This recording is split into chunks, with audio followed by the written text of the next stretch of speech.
정치 키워드 탑3 시간입니다. 5월 14일 정치면을 장식한 뉴스는 무엇이었는지 첫 번째 키워드부터 만나보시죠. 흔히들 사람과 사람의 호흡이 잘 맞고 어울릴 때 케미가 좋다라고 표현을 하죠. 오늘 첫 공식 회동을 가진 여야의 신임 원내대표. 원내를 이끌 두 사령탑의 호흡에 따라 21대 국회의 첫 분위기가 좌우되는 만큼 두 사람의 케미가 어떨지 관심이 모아지고 있습니다. 저는 여당의 원내대표로서 좋은 파트너를 만났다 이렇게 생각을 합니다. 정의 동반자로서 늘 대화하고 최선을 다해서 함께 하도록 하겠습니다. 21대 국회가 처음 시작하던 첫 해에 우리 존경하는 김태년 대표님을 모시고 같이 국회 일을 할 수 있게 되어서 참으로 다행스럽게 생각하고 정말 국민민복을 위해서 같이 노력하도록 하십시다. 덕담으로 첫 만남을 시작한 더불어민주당 김태년 원내대표와 미래통합당 주호영 원내대표. 두 사람은 지난 2004년 17대 국회에 첫 입성한 금배지 동기입니다. 나이도 56세, 60세로 비슷하지만 출신과 정치 여정은 상당히 다른데요. 전남 순천 태생인 김 원내대표는 대표적인 운동권 출신으로 정계에 입문한 반면 주 원내대표는 경북 울진에서 태어나 대구지법 부장판사를 지내다 정치권에 발을 들였는데요. 지역구도 수도권과 대구여서 접점이 크게 없는 편입니다. 하지만 두 사람 모두 정책위 의장을 역임하며 수많은 국회 내 협상과 정책을 들여다본 정책통, 전략통이라는 공통점을 갖고 있는데요. 때문에 두 사람의 케미를 기대하는 의견이 많습니다. 앞서 높은 케미를 자랑했던 협상 파트너로는 홍영표, 김성태 원내대표가 꼽히는데요. 두 사람은 같은 노동계 출신으로 평소 친분이 있어서 국회 협상에서도 대부분 원만한 합의를 이뤄냈습니다. 김태년 원내대표와 주호영 원내대표. 오늘 첫 만남에서 남은 법안 처리를 위해서 오는 20일 통 크게 본회의를 열기로 전격 합의했죠. 덕분에 20대 국회도 유종의 미를 거둘 수 있게 됐는데요.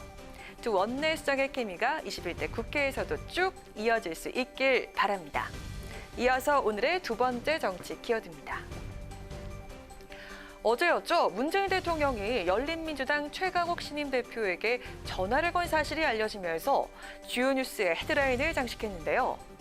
단순히 취임 축하 전화라고 했지만 여러 가지 해석들이 분분한 가운데 민생당이 전화 내용에 대해서 유감을 표명하고 나서서 눈길을 끌었습니다. 어떤 이유일까요? 어제 오전 문 대통령은 열린민주당의 초대 당대표로 선출된 최강욱 당선인에게 전화를 걸어 선거 기간 겪었을 노고를 위로하고 취임을 축하했습니다. 이 같은 사실은 열린민주당 김성회 대변인이 보도 자료를 내면서 알려지게 됐는데요. 문 대통령은 권력기관 개혁 문제에 있어서 열린민주당의 역할을 당부하며 빠른 시일 내에 식사라도 할 수 있는 기회를 갖자라고 한 것으로 전해졌습니다. 이에 민생당은 오늘 이현기 대변인 논평을 통해서 대통령이 추 대표에게 축하와 당부의 전화를 하고 그 내용의 일부가 공개된 상황에 대해서는 유감을 표한다고 밝혔는데요. 민생당의 헌법 소원에 따라 위성정당의 위헌성에 대한 본안 심사가 진행되고 있는 상황에서 행여 대통령의 전화가 선거법 악용으로 발생한 위성정당 등을 기정사실로 받아들이는데 영향을 주지 않을까 우려스럽다는 게 그 이유입니다. 민생당은 선거 기간 내내 집권 여당의 지도부조차 인정하지 않았던 열린민주당이라고 지적하면서 의석 3개 또한 법의 맹점으로 인한 파생물인 만큼 문제투성의 선거법 개정에 함께 나서야 한다고 강조했습니다. 문 대통령과 최강욱 대표와의 통화 사실이 알려진 직후 정치권 일각에서 열린민주당과 더불어민주당의 합당 문제가 새로운 국면을 맞는 게 아니냐는 관측이 나오자 최 대표는 너무 나갔다고 선을 그었는데요. 대통령의 축하 전화가 여당과 열린민주당과의 관계 변화 신호탄이 될지는 좀 더 지켜봐야겠습니다. 마지막으로 세 번째 오늘의 정치 키워드입니다. 지난 4.15 총선 이후 참패의 책임을 지고 사퇴한 미래통합당 황교안 전 대표. 그동안 좀처럼 모습을 보이지 않아서 근황을 궁금해하시는 분들이 많았는데요. 최근에 측근을 만나기 시작하며 활동을 재개한 황 전 대표가 낙선한 종로를 떠나지 않기로 했다는 소식입니다. 총선 당일 밤 이낙연 전 총리와의 맞대결에서 패배한 후 대표직 사퇴를 전격 발표한 황 전 대표는 한 달 가까이 두문불출해 왔는데요.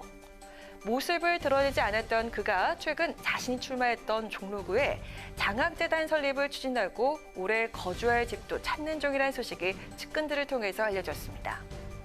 황 전 대표의 종로구 장학재단 설립 추진은 선거 기간 중 종로 지역 발전에 기여하겠다는 약속을 지키겠다는 취지라고 하는데요. 정가에서는 황 전 대표의 이 같은 움직임이 종로를 정치적인 근거지로 삼아 대권에 도전하겠다는 뜻으로 해석하는 분위기입니다.